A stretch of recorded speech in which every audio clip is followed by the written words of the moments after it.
Yaje my daughter. Leo unafanya nini hapa?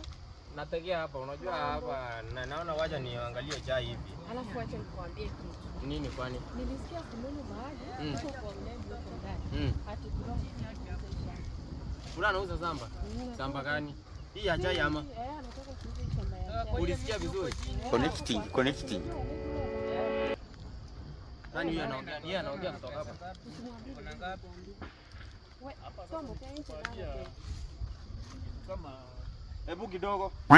This man. Kuja kwanza 70 years old man. Unafanya nini hapa? Wewe ni nani? Unafanya nini? Nimekuleta hapa. Unajua nimesikia hapa ni samba gani ulikuwa unauza? Hiyo si samba, alikuwa ananiambia nataka Kumanina. Kwa unauza shamba. Sisi sitaka anasema hapa ulikuwa unauza samba. Hapana, mimi huyu ni kijana wako. Huyu ni kijana wangu mdogo. Sasa unauza samba sasa hii aende wapi? Ananiita mfanyikazi mimi mheshimiwa mzima. Sasa si uliniambia wewe ulikuwa unatafuta nini? Nimeleta hapa kutafuta shamba. Sasa huyu ako title deed. Huyu ako na title deed. Shamba yake amepewa na papa. Jamaa uliniambia unataka kazi ya. Mkuje hivi. Nyinyi sasa mtarara ndani. Hata huyu atarara ndani. Tukuje hivi. Mimi mzima ni lala ndani. Wewe kuja hivi. Hata kama ni aujourd'hui aussi c'est un autre jour. Sasa mheshimiwa ni kama wewe unaweza kufanya hivi wewe hakuna shamba inauzwa hapa na wewe. Sasa huyu mtoto mdogo anakuuzia samba aje wewe umetoa wapi?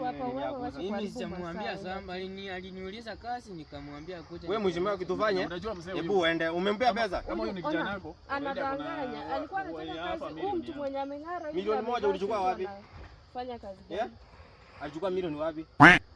Sasa sijui ni kijana wako ananiambia shamba ni lako anataka kuuza. Sasa wewe umefanya nini? Hata simu tunaweza kunyang'anya. Unanunua mtoto hiyo ni yenu. Usipate sababu hiyo. Enda. Hata wewe enda mfuate.